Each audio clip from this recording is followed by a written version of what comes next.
Assalamualaikum warahmatullahi wabarakatuh. Apa kabar semuanya para teman Angop? Ketemu lagi dengan saya Haris di acara Angop Asik Ngobrol.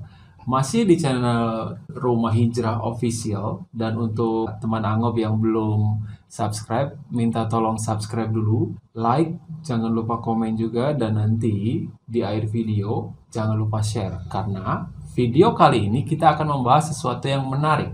Sama siapa? Udah pernah ya kemarin ya, udah tahu dong. Masih dengan orang yang sama, dengan Mbak Iva. Oke, apa kabar Mbak Iva? Alhamdulillah baik. Baik ya. Oke, jadi kita hari ini ngobrol tentang situasi yang tidak menyenangkan. Iya. Ya. Ini terutama untuk para teman Angop yang sudah menjadi orang tua, ya kan? Ataupun mungkin belum berkeluarga sehingga bisa mengambil pelajaran dari apa yang kita obrolin nanti. Untuk yang teman Angop belum tahu, Mbak Iva ini adalah seorang lulusan psikologi di salah satu kampus di Jogja ya Mbak? Iya. Waktu itu kampusnya apa Mbak? Di UIN.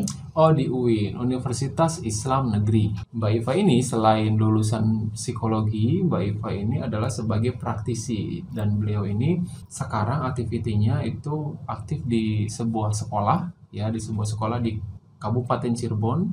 Nama sekolahnya apa Mbak?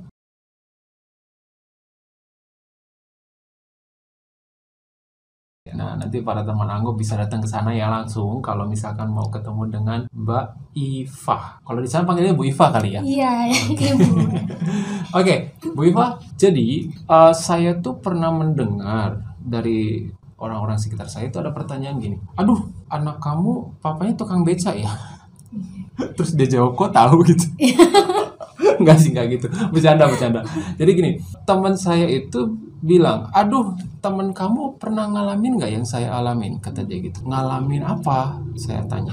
Anak saya tuh kalau belajar susah, tapi tetangganya tuh yang seumuran sama dia, anaknya, kok kayaknya belajar gampang banget, nurut sama orang tua. Itu kenapa ya kira-kira? Nah, pertanyaannya itu tuh yang di-share ke saya. Sebagai orang tua yang baru, belum paham dong tentang itu.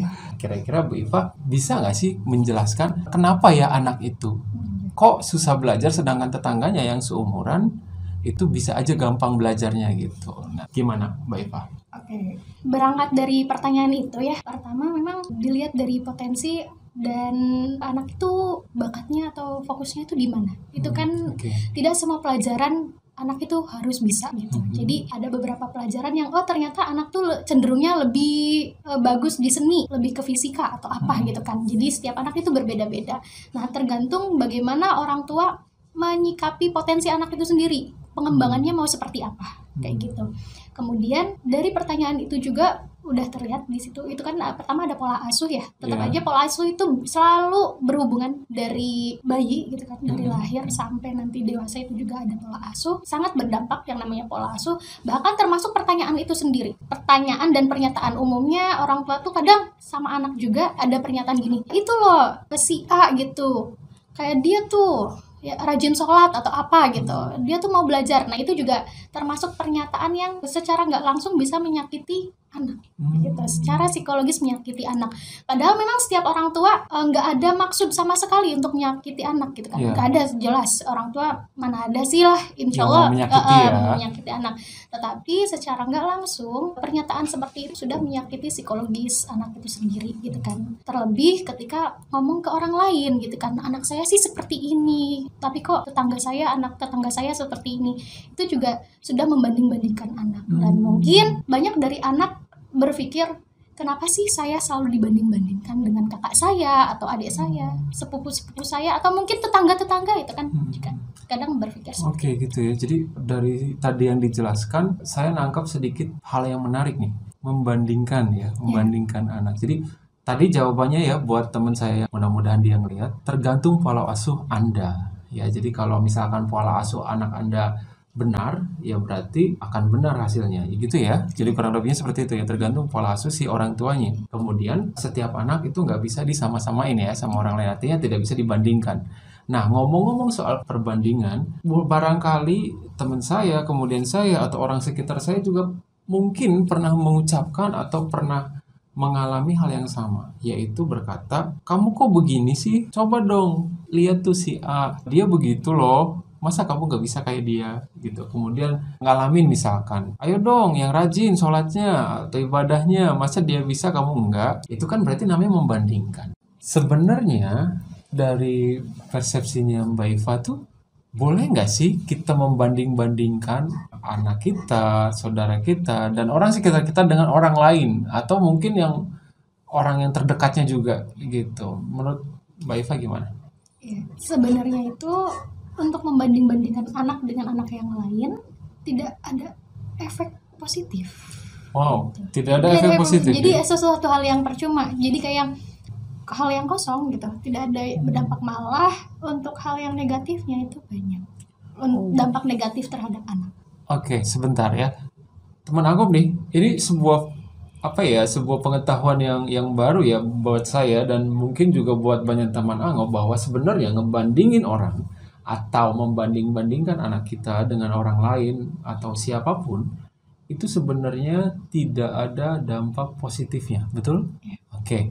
Nah, nanti akan dijelaskan seperti apa panjang lebar oleh Mbak Iva.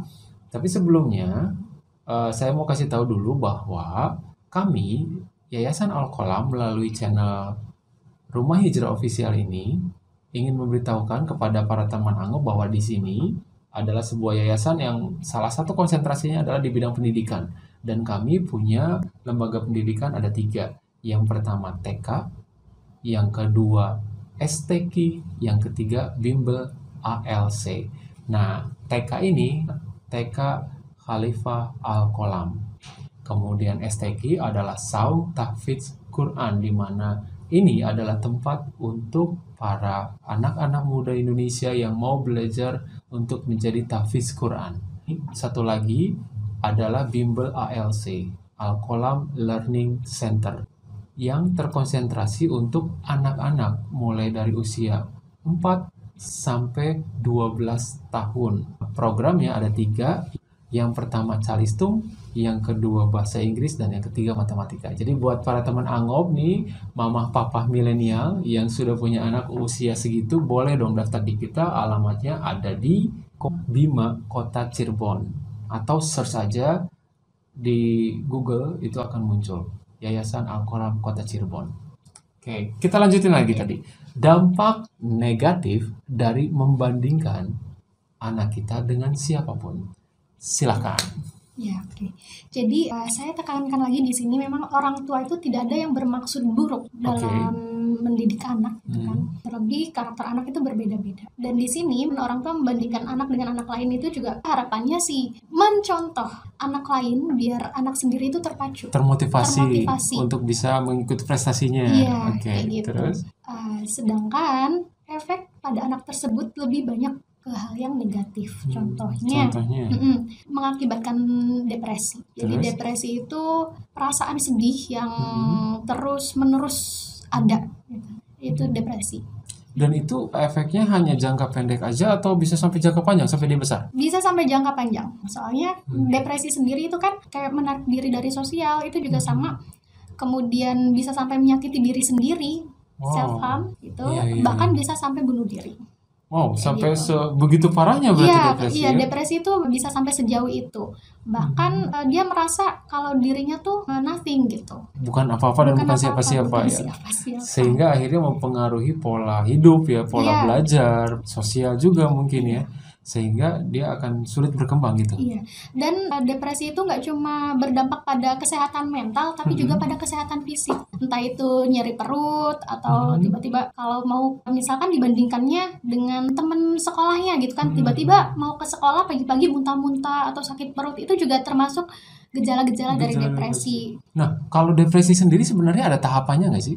Kayak misalkan level 1-nya, level 2-nya atau gimana gitu? Iya, ada tahapannya. Dan untuk mengetahui seberapa jauh depresi itu sendiri harus sama orang yang lebih profesional, kayak gitu, psikolog. Oke. Nah, kalau secara kita nih orang-orang yang awam tentang ini, coba dong sharing kira-kira tahapannya apa aja sih yang mudah diketahui oleh orang awam gitu, supaya kami nih yang awam bisa paham dan tahu harus bagaimana. Jadi kalau depresi ringan itu lebih ke gejalanya secara fisik aja, termasuk sakit perut apa itu juga termasuk depresi yang ringan gitu kan, yang mempengaruhi fisik. Kemudian insomnia Insomnia juga bisa. Itu tuh salah satu jenis depresi ya? Mempengaruhi. Masih gejala gitu ya? Iya. Oh, pengaruh dari depresi sehingga mengakibatkan insomnia. Oke. Bahkan kalau tidak insomnia bisa juga terlalu banyak tidur. Jadi terlalu banyak kebalikannya tidur terus itu kebalikannya insomnia kan. Nah itu juga bisa, sedangnya itu ya bisa mempengaruhi kehidupan, aktivitas. Akhirnya aktivitas yang tadinya berjalan kayak sekolah dan lain-lain gitu kan, akhirnya menarik diri, tidak mau sekolah, tidak mau apa-ngapain kayak gitu. Itu juga bisa. Banyak beberapa kasus yang saya tahu gitu kan, mereka tuh menyakiti diri sendiri tuh kayak nyayat gitu pakai mau dari benda tumpul atau ini benda tajam. Itu menyakiti diri sendiri di tangan kayak gitu. Atau mukul-mukulin dinding, jedot-jedotin kepala, itu juga termasuk. Nah, itu tuh kan efek yang dihasilkan dari depresi terhadap diri sendiri ya. Ada nggak sih efek lain yang bisa mengakibatkan sesuatu yang buruk untuk orang lain dari depresi itu? Oke, jadi nantinya kompleks ya kalau misalkan udah sampai depresi, juga nyambung juga ke dampak dari membandingkan anak itu sendiri. Pola pikir anak itu jadi gini, selalu berpikir buruk sama orang lain, bahkan bisa menyakiti orang lain. Oh, bisa. Jadi merasa kok saya dibanding-bandingkan dengan orang lain, akhirnya kesel gitu. Nah, dari kesel itu bisa jadi menyakiti orang lain. Oh, jadi sangat berbahaya ya sebenarnya ya depresi itu efeknya. Jadi bukan hanya untuk diri sendiri saja, tapi untuk orang lain juga. Ini ada pertanyaan yang menarik nih. Kalau yang tadi dijelaskan kayak insomnia, sakit perut, kemudian kebluk ya. Buat teman Anggap yang belum tahu, kebluk itu kebanyakan tidur ya. Tidur yang susah bangun, namanya kebluk. Itu tuh kayaknya sama ya dengan stres. Nah, apakah depresi sama stres itu sama? Jadi kalau stres itu bisa dibilang untuk kegiatan-kegiatan biasa juga, misalkan ada tekanan pekerjaan gitu kan, itu juga saya stres karena tekanan pekerjaan atau lain-lain, itu juga termasuk stres. Tapi ketika sudah depresi itu rasa kesedihan yang ada, menetap. Wow, nggak mau hilang. Iya, gitu. Seperti ketika aku sama dia ya. Malah curhat, astagfirullah. Oke, jadi kalau stres tadi kan, kalau stres itu kan kayak tadi, misalkan ada pekerjaan yang menumpuk dan lain-lain, bisa berdampak stres. Tapi setelah pekerjaan itu selesai kan udah. Jadi mungkin stres sama depresi itu hal berbeda tapi mirip. Iya. Bedanya adalah stres itu hanya pada saat itu, dan ketika masanya sudah terlewati ya sudah hilang. Tapi kalau depresi menetap. Iya, gitu menetap. Ya. Untuk para teman Anggap nih, kita udah ketahui bersama bahwa yang namanya depresi itu salah satu penyebabnya adalah membandingkan orang dengan orang lain, siapapun. Mulai dari sekarang, setelah teman Anggap tahu, tolong ya jangan suka membanding-bandingkan gitu, karena setiap anak itu spesial, betul ya, unik ya. Dan kita mungkin ngalami ya dibandingkan sama orang tua kita dulu gitu ya, waktu zaman kita masih kecil. Nah, kira-kira Mbak Eva tahu nggak sih kenapa ya orang tua kita suka membandingkan kita dengan orang lain, sehingga membuat kita secara sadar atau tidak membandingkan anak kita juga dengan orang lain gitu. Itu kan mungkin pola asuh ya, mungkin pola asuh orang tua kita dulu mungkin seperti itu. Menurut Mbak Eva tuh kenapa sih orang tua kita melakukan itu gitu? Apakah karena nggak tahu, atau tahu tapi nggak ngerti, atau gimana kira-kira menurut persepsi atau pandangan Mbak Eva nih? Orang tua tadi Mas Alid sudah bilang ya, bisa jadi karena pola asuh gitu kan. Ya, pola asuh yang sudah dilakukan dari zaman dulu itu akan membekas ke anaknya lagi. Orang tua saya misalkan gitu kan pernah membandingkan. Bisa jadi sebelumnya pun orang tua sebelumnya itu dulunya juga pernah membandingkan lagi. Akhirnya turun temurun. Iya, turun temurun. Itu pola asuh itu juga bersinggungan dengan kehidupan kedepannya. Kemudian ketika tidak mencoba untuk stop, oh ternyata kurang baik nih, ada jalan yang lebih baik, gimana caranya, nah itu. Oke, jadi bukan berarti didikan orang tua kita terhadap kita salah, bukan ya? Bisa jadi karena mungkin memang belum memahami, dan ketika kita sudah paham, tahu nih ada cara yang lebih baik daripada yang pernah kita alami, ya jangan lakukan yang pernah dialami oleh kita gitu ya, seperti itu ya mungkin ya. Dan biasanya karena minimnya komunikasi dengan anak. Gitu, kedekatan dengan anak juga sangat perlu. Kadang kan kalau orang tua ngerasanya, saya ini kan orang tua, harus dihormatin, harus seperti ini, harus seperti ini. Sedangkan lebih baik kalau misalkan ada fase di mana orang tua itu seperti sahabat gitu. Jadi mencoba untuk memahami pola pikir anaknya itu seperti apa. Kayak gitu. Jadi seperti teman dekat gitu ya. Ya, Jadi kalau gitu. ngomong, "Hei Ira," gitu ya. Kalau itu nggak boleh. Nggak boleh itu ya. Enggak juga. Oke. Jadi ada tempatnya, ada waktunya. Orang tua sebagai orang tua dihormatin gitu kan. Ada waktunya juga orang tua sebagai sahabat. Jadi kedekatan dan komunikasi orang tua antar anak itu tetap terjalin. Jadi tahu, oh anak ini kenapa sih kok belajarnya sekarang menurun gitu kan. Kemudian kenapa sih kok sekarang jadi males untuk sholat. Nah itu jadi ada komunikasi antara orang tua dan anak. Jadi komunikasi dan membangun bonding ya. Jadi kedekatan dengan anak ya seperti itu. Nah tuh teman Anggob ya. Mudah-mudahan ini jadi sebuah insight baru, bisa memberikan dampak positif kepada kita semua. Selanjutnya nih, kita kan nggak tahu ya sebelumnya kalau itu tuh ternyata kurang bagus. Ada cara yang lebih bagus. Ketika kita sudah terlanjur melakukan itu, nah itu kita harus gimana dong sebagai orang tua? Kira-kira menurut Mbak Iva? Minta maaf. Wow, Ya. minta maaf ya? Iya, nggak ada salahnya orang tua itu ketika melakukan suatu hal yang ternyata ada hal yang lebih baik gitu, ternyata itu kurang baik, minta maaf itu nggak ada masalah. Orang tua minta maaf ketika orang tua misalkan sama suaminya gitu ya, kebawa emosi atau perasaan, akhirnya berantem gitu kan, terus anaknya jadi ngobrol sama anak itu tinggi gitu kan. Nah minta maaf nggak apa-apa, maaf ya nak, tadi ngobrol sama kamu nadanya ibu tinggi gini nggak ada masalah. Ya artinya pertama yang harus dilakukan itu adalah minta maaf dulu, kemudian membangun komunikasi lagi sehingga terjadi sebuah perbedaan pandangan ya dari anak yang tadinya suka membandingkan dan jadi enggak gitu ya. Iya. Soalnya dari membandingkan itu sendiri bisa jadi anak itu akan menarik diri dari orang tua. Menarik diri. Wow. Nah, itu biasanya menarik diri hanya dari orang tua atau di kehidupan sosial dia yang lain? Iya, bisa juga ya? sosial anxiety. Oh, berarti dampaknya bisa luas ya? Iya, sangat luas. Dampak negatifnya ya? Karena ketidakpercayaan diri.